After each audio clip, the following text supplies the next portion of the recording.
sutratil musalli. Sutrah itu begini.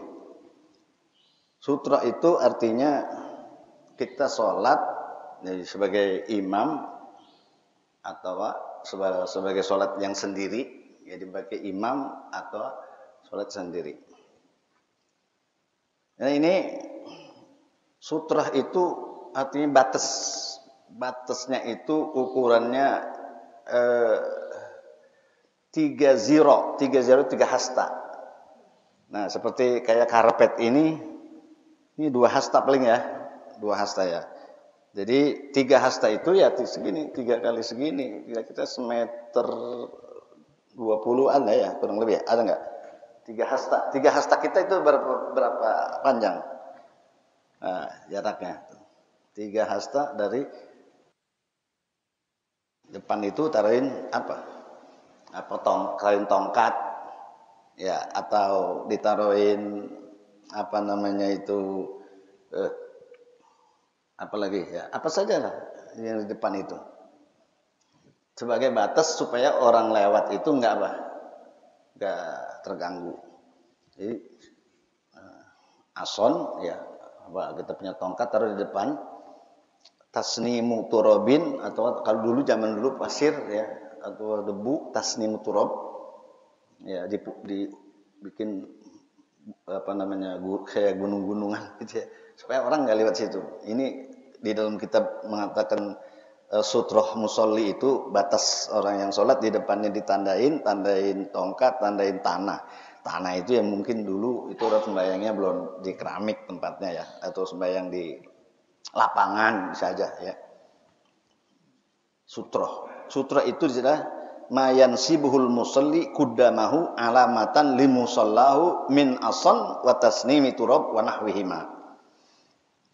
Sutrah itu yang dimaksud adalah yang ditancap oleh orang yang sholat di depannya sebagai tanda dia lagi sholat itu. Tandanya bisa ason, bisa tongkat, wa tasnimi turab, tumpukan tanah, wa nahwihima dan seumpamanya. Untuk apa? Untuk melarang orang lewat. Jadi bisa kejadian ini di masjid, bisa di rumah, bisa juga di lapangan ya. Kalau di masjid cukup tembok, udah yang di depan udah ada tembok ya aman. Atau di tiang, ini sembahyang diri ya, di tiang. Jadi sama di belakang tiang. Jadi tiang sebagai sutroh namanya. Tapi jangan terlalu pas ngadepin tiang, karena nanti ada mungkin indikasi atau disangkanya nyembat tiang gitu ya, agak jangan terlalu ya. Jadi jangan sama tengah, kita ambil ke pinggirnya ya. Itu ya. Bahkan binatang juga bisa, misalnya dia binatangnya jinak taruh depan dia sholat, itu ya. Itu namanya apa? Sutrah. Jadi sutrah itu hukumnya Imam Ahmad mengatakan wajib. Ya, ini bagi sholat yang sendiri ya, atau imam. Yang kedua hukumnya sunnah. Nah, yang ketiga malah sunnahnya muakkadah gitu.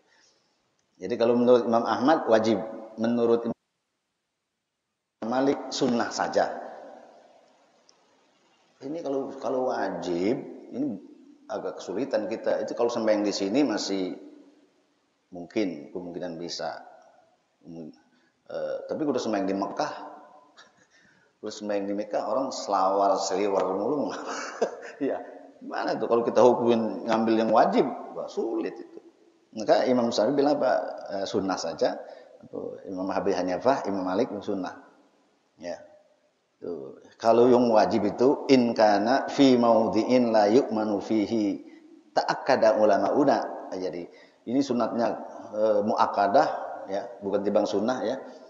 Itu ada yang bilang muakkadah yang enggak aman. Nih misalnya habis sholat Jumat atau sholat waktu, pintu kan terbuka tuh. Kita ada setiap belakang, begitu mau sembahyang sunnah, misalnya ada ba'diyahnya, dia sembahyang di depan pintu. Ketahuan orang mau pada apa? Pulang. Ada nggak yang begitu tuh? Nah, apa sembahyang depan pintu? ketahuan orang mau pada apa? Selawat, seliwar, pulang. Nah ini kalau dengan model yang seperti itu, dia wajib taruhin. Gitu. Jadi in kana fi maudhi'in la yu'manu fihi, kalau tempatnya nggak aman maksudnya orang pada keluar masuk, ya tandain. Gitu. Itu jadi ini saking muakkad. Ya, muakkad itu apa? Kalau ngeritanya enggak sah, bayangnya terganggu ntar gitu maksudnya ya. Sah aja. Nanti kita baca di sini ya. Hukmul murur itu artinya lewat.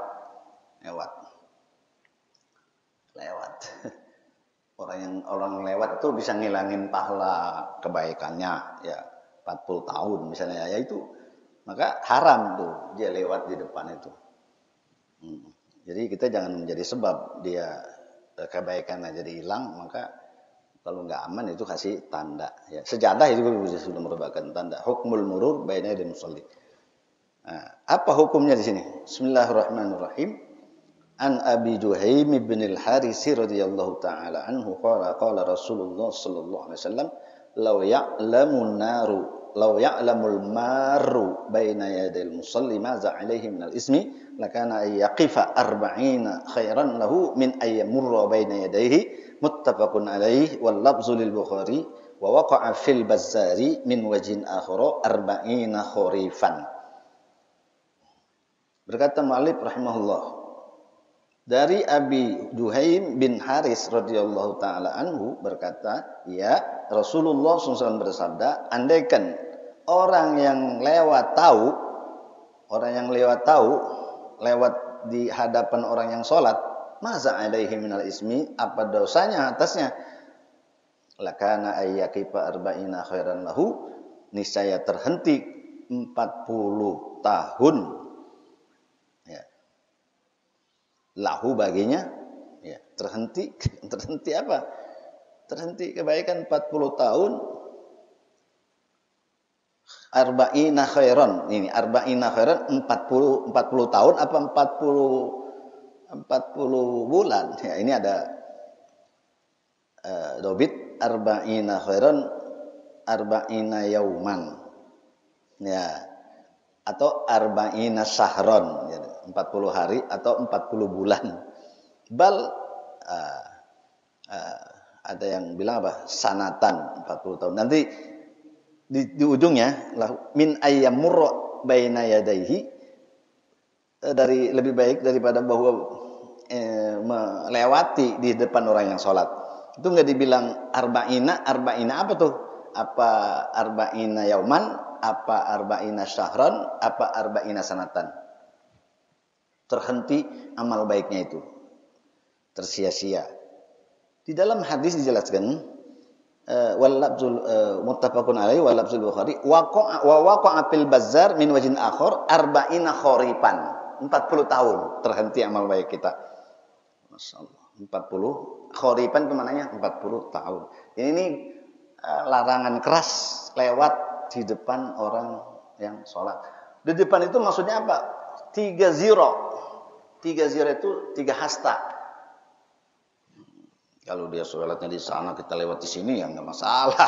Dulu jauh. Ya, ini 3 hasta. Kita motong dari 3 hasta itu di depannya. Itu kebaikan kita 40 tahun ya.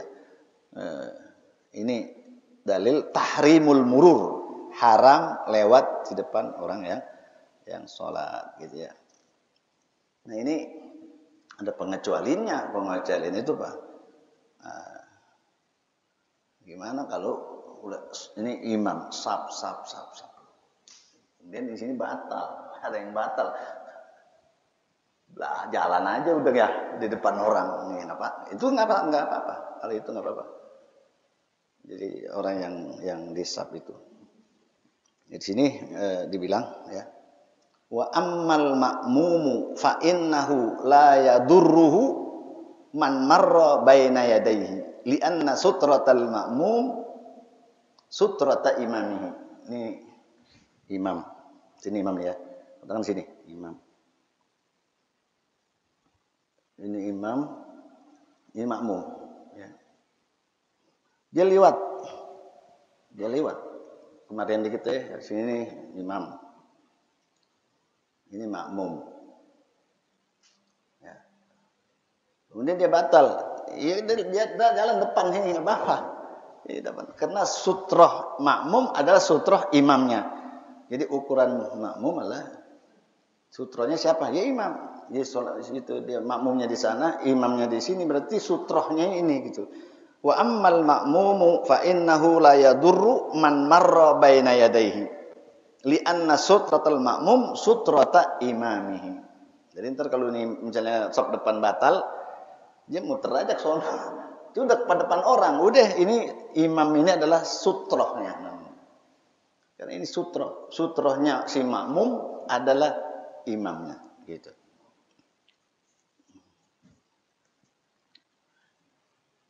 Jadi wa khassasa ba'dul malikiyah annal murada bima yadayil musalli al-imam wal munfarid. Wa ammal ma'mum, ya. Tadi itu yang ancaman yang bayangnya yang lewat di depan imam atau lewat di depan orang salat sendirian. Tadi sembahyang sunnah misalnya itu. Ya, sembahyang sunnah orang itu terganggu ya. Nah, ini kalau haram lewat. Kemudian yang sholat sah apa enggak? Sah aja. Sah aja.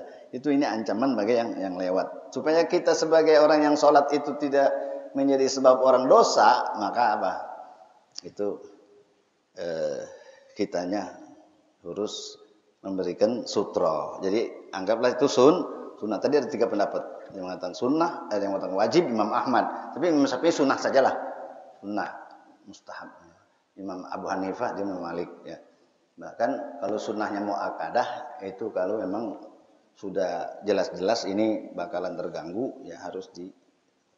Nah, peraturan hadis ini memang secara letterlek kayak Imam Ahmad udah wajib aja begitu ya.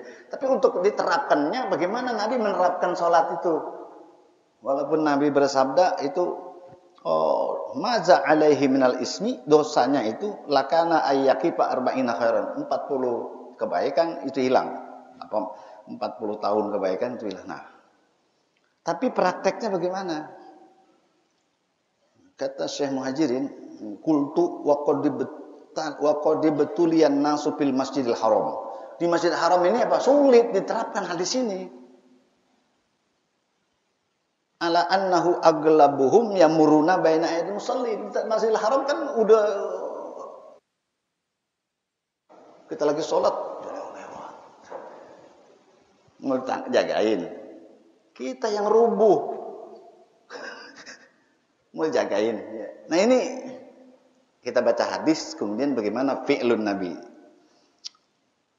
Summa inni sami'tu min takriri Syekhina Muhammad Amin. Nah ini salah satu gurunya Syekh Muhammad Muhajirin ketika di Haram sana.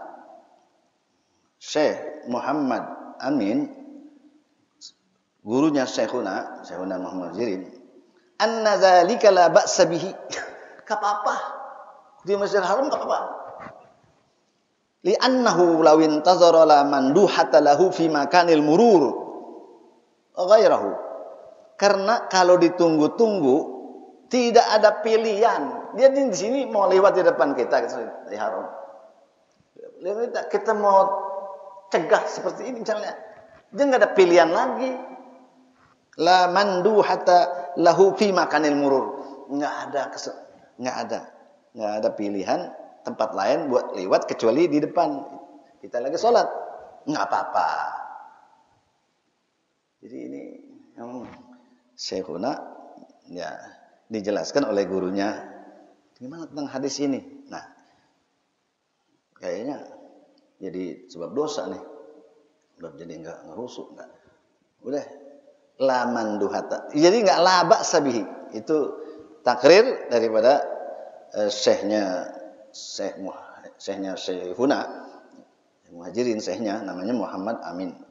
Ya, ketika dia di Mekah Tanah Haram. Yang kedua, ya, Syekh Muhammad Arabi mengatakan gurunya Syekh Muhajirin juga yang ngarang Misbahul Zulamin, annahu yahrumul murur baina yadil musallin mahma kanat suratuhu.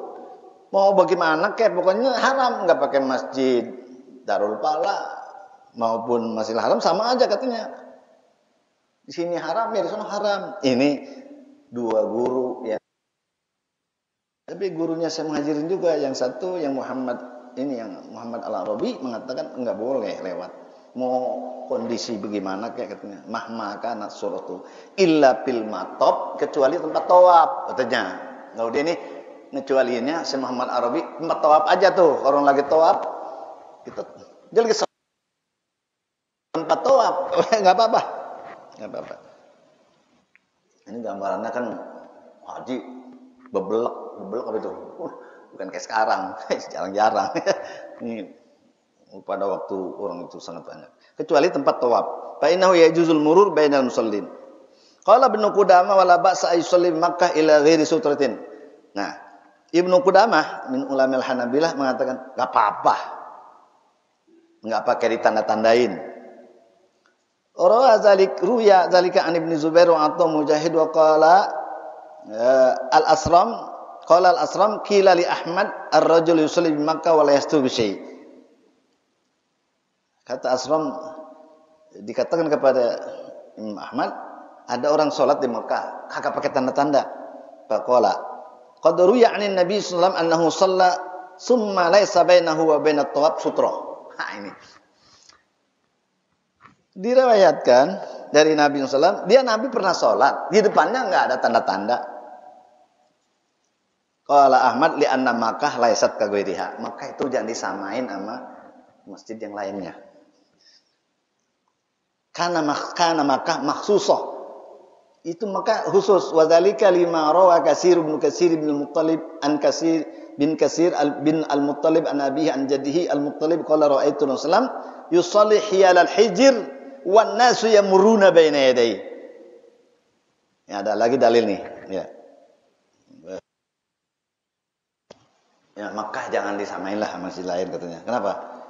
Nabi itu pernah sholat ya di depan hijir Ismail maksudnya.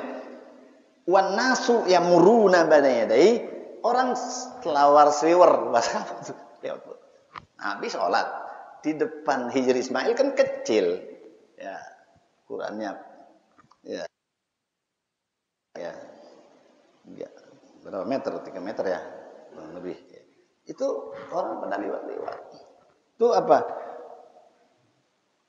Wan nasu yamuruna baina yadayhi. Jadi enggak apa-apa. Jadi enggak cukup baca tadi hadis lah ancaman sampai nanti kan ada kalau perlu pukul begitu ya.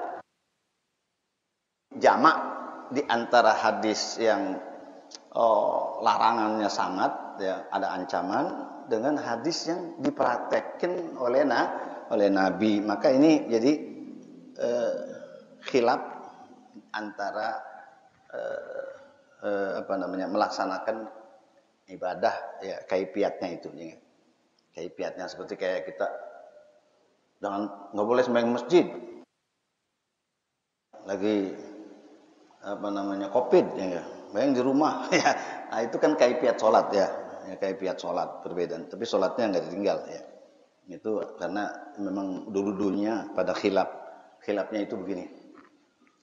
Dilihat di dalam bab nikah. Bab nikah itu ada khiyar bayi, khiyar dalam jual beli, artinya udah beli bisa dibatalin karena ada cacat ya. Terus ada khiyar dalam nikah, udah nikah bisa dibatalin. Antara lain itu seperti penyakit belang, ya, penyakit kusta, ya, lepra, penyakit menular, ya, kemudian juzam, ya, itu penyakit menular. Atau udnah bagi laki-laki misalnya itu ada impoten, kan bisa itu pasah dalam nikah, bubar. Udah nikah bisa pilih, namanya khiyar di dalam melangsungkan rumah tangga setelah nikah atau membatalkan. Ya. Di situ ada khiyar. Bagaimana itu kalau istri begitu dibuka penyakitnya penyakit juzam, kusta. Itu apa nikahnya lanjut apa bubar? Itu di khiyar. Artinya khiyar itu silakan yang bersangkutan. Khiyar ya, silakan. Kalau mau terusin silakan, mau misah silakan. Kenapa? Karena itu perempuan punya penyakit isinya. Di dalam diberikan khiar artinya apa? Kalau kan nggak jaga jarak sama istri, jaga jarak nggak? Sama istri jaga jarak nggak? Hah? Udah setahun, masa jaga jarak? Nggak mungkin jaga jarak kalau yang mana normal mah ya. Yang nggak normal itu nggak jaga jarak sama istri ya. Ente ngapa ini di sini jaga jarak? Saya nanya nih, ente di sini ngapa jaga jarak sama istri? Kagak. Ente jaga jarak. Ngapa bisa jaga jarak? Lu salaman. Kita itu ngamalinnya nggak konsisten.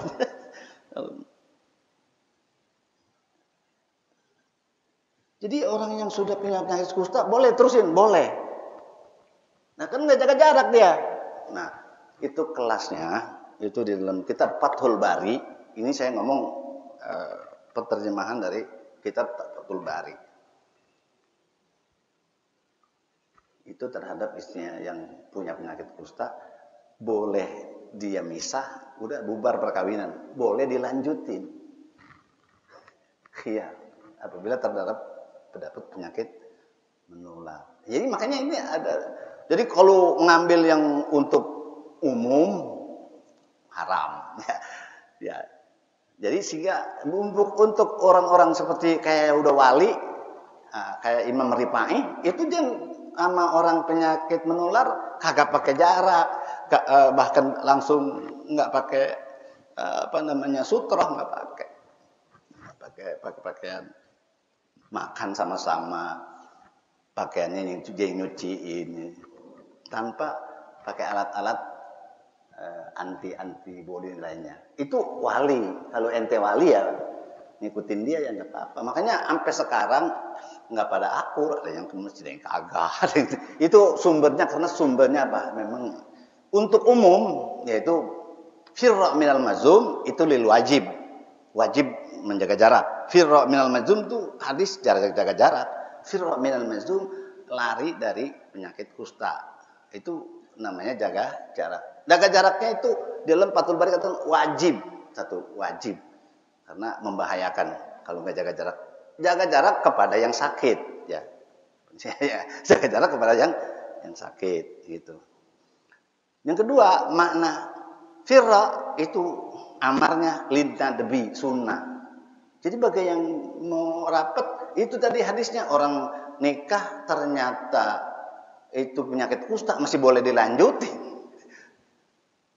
Kan nggak jaga jarak itu dia. Ya, itu ini mengapa ya? Kok kagak ada akur-akurnya? Ini di dalam masalah kaifiat ibadah, maka kita jangan jadi sebab pecah belah gitu ya. Dan kaifiat ibadah itu jangan sampai itu kaifiat ibadah. Jadi mayoritasnya mengatakan itu jaga jarak itu wajib, tapi ada sebagian ulama yang mengatakan karena dia di situ ditafsirin liman qawiya yaqinuhu, orang yang kuat keyakinannya enggak jaga jarak. Orang yang dha'ufa yaqinuhu, lemah keyakinannya, kayaknya was-was tugas itu dia jaga jarak. Itu Imam Bukhari dalam kitabnya Fathul Bari. Pirro kan cuman orang ngambil hadisnya pirro, harus jaga jarak. Itu wajib apa sunnah? Kan dia kan ngajiin. Ada wajib, ada sunnah. Nah, mengapa ada wajib ada sunnah? Lah itu kenapa orang nikah ternyata penyakitnya menular disuruh lanjutin? Boleh. Mau bubar boleh. Itu apa enggak termasuk membinasakan diri? Wala tulqu bi aidikum ila tahlukah. Bisa aja ente ngomong mengeluarkan dalil seperti itu. Tapi itu termasuk daripada bab khiyar. Bab khiyar dalam nikah. Jadi ini sambungan dari yang saya baca ini tadi masalah sholat ya. Jadi ini memahami hadis. Ini hadis kayaknya keras banget, nggak boleh, haram lewat. Nabi kok di dalam prakteknya sholatnya apa? Di Hijr Ismail orang pada lewat dia diam saja. Falhasil anna Makkah la syat kagoiriha minal buldan li anna nas yaksuruna bi Makkah liqadha'i manasikihim wa yazdahimuna biha. Kesimpulannya Makkah itu enggak sama yang lain. Sama Madinah juga enggak sama. Madinah itu khidmat, tenang gitu. Teratur ya.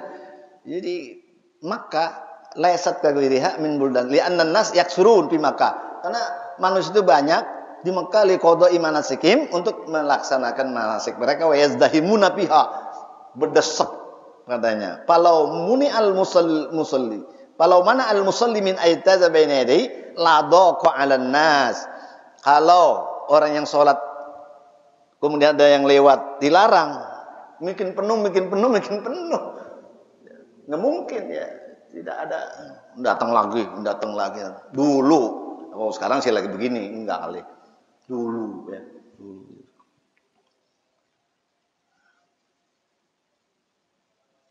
Iya, wa hukmul haram kulluhu ka hukm Makkah. Tanah haram semuanya seperti Mekah. Jadi fi hazab ya. Ini ada orang yang dalil malas tapi benar ya. Enggak usah ke Masjidil Haram apa. Pokoknya tanah haram ente sembahyang di situ, lipat gandanya sama gitu. Nah, dalilnya apa? Ya hukmul haram kulluhu hukmu Makkah. Pokoknya yang namanya tanah haram, ente sholat di situ, padilanya sama. Jadi bagi orang-orang yang pada malas ke Masjidil Haram itu dalil. Hukmul haram, ya hukmul haram itu kulluhu hukum Makkah. Begitu kan dalam orang berlalu lalang dalam sholat, hukumnya sama. Biasa. Bidalili maruya an Ibnu Abbas qala aqbaltu raqiban ala himarin atanin. Iya, diriwayatkan dari Ibnu Abbas, saya ngadep rombongan keledai betina ya. Wan Nabi sallallahu alaihi wasallam yusalli bin nas bi Mina. Nabi salat di Mina. Wan ila ghairi jidar. Nabi sebenarnya enggak aja, enggak ada tembok. Ila ghairi jidar, enggak pakai tembok, itu bayang aja di Mina. Ya itu juga tempat orang yang banyak berlalu lalang. Muttafaqun alaihi li annal haram kulluhu masyair. Jadi kenapa? Itu ditamain kalau di tanah haram, kalau di Masjidil Haram itu enggak apa-apa. Ya di Mina juga kan tanah haram, enggak apa-apa juga.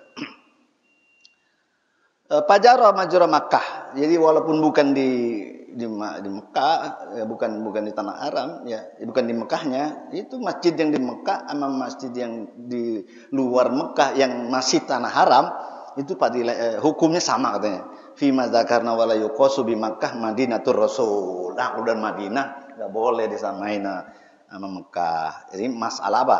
Masalah orang yang lalu lalang di depan orang yang sholat gitu ya. Wallahu a'lam bishawab. Itu yang bisa disampaikan tentang masalah sutratul musalli. Jadi ada yang bilang wajib, Imam Ahmad, ada yang bilang sunnah. Itulah Imam Syafi'i, Imam Abu Hanifah dan Imam Malik, dan bisa muakkadah. Nah, kalau memang ternyata ini kita mau sholat sunnah, orang bakalan liwat di depan pintu, tandain lah. Nah, kalau nggak ada sejadah, tandain apalah gitu ya.